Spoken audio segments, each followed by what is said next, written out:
Assalamualaikum warahmatullahi wabarakatuh. Hai anak-anakku semua. Tahukah kalian bahwa pada era sekarang berita menjadi menu utama dalam deretan makanan harian? Udah seperti 4 sehat 5 sempurna saja. Tiada hari tanpa berita. Dari waktu ke waktu, detik demi detik, berita datang silih berganti.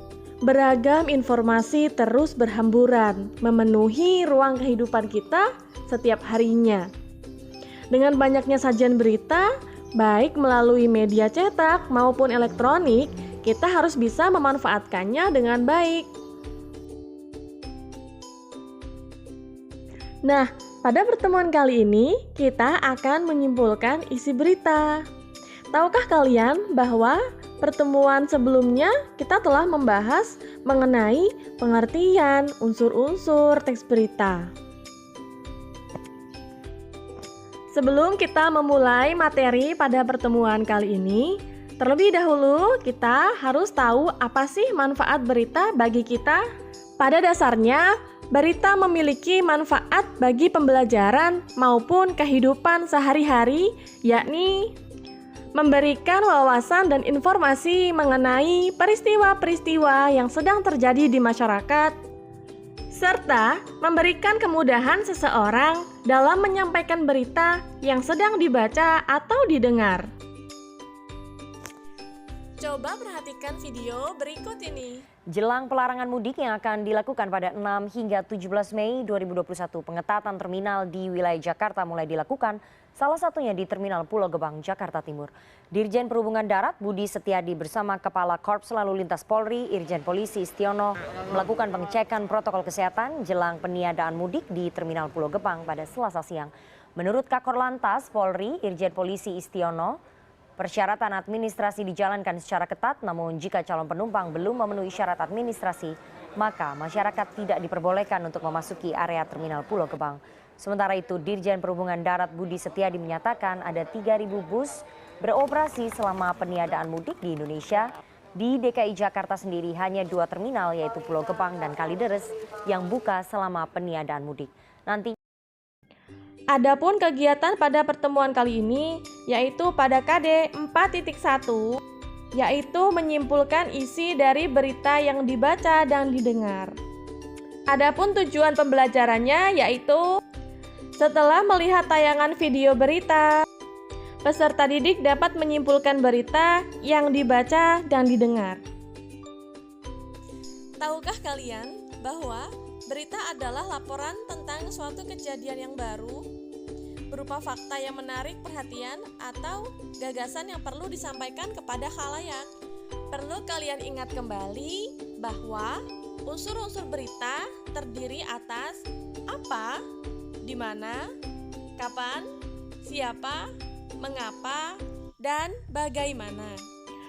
Adapun langkah-langkah menyimpulkan isi berita, yang pertama, mendengarkan dan mengamati teks berita yang dibaca dan didengar.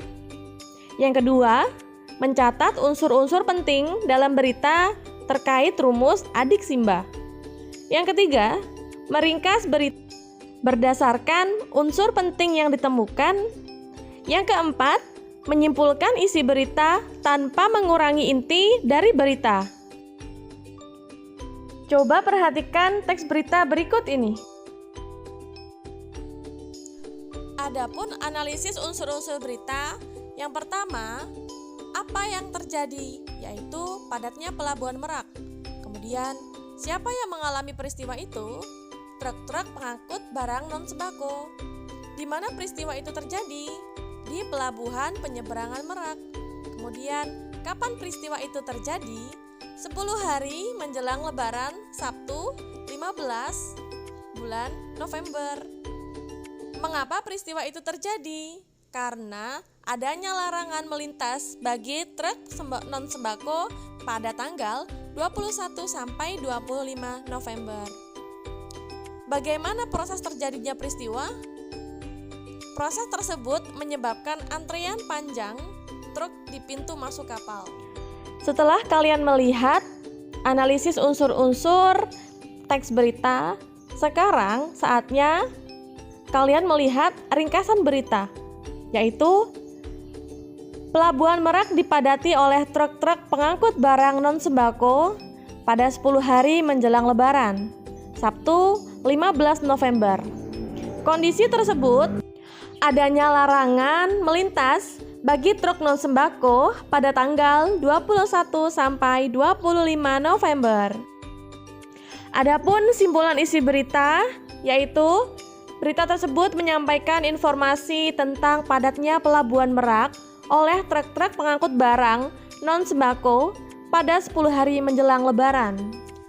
Setelah kalian melihat analisis dan juga simpulan dari teks berita, sekarang saatnya kalian bersama kelompok melakukan kegiatan menyimpulkan teks berita seperti pada kegiatan sebelumnya. Baik, demikian itu. Tetap semangat dan selamat bekerja. Assalamualaikum warahmatullahi wabarakatuh.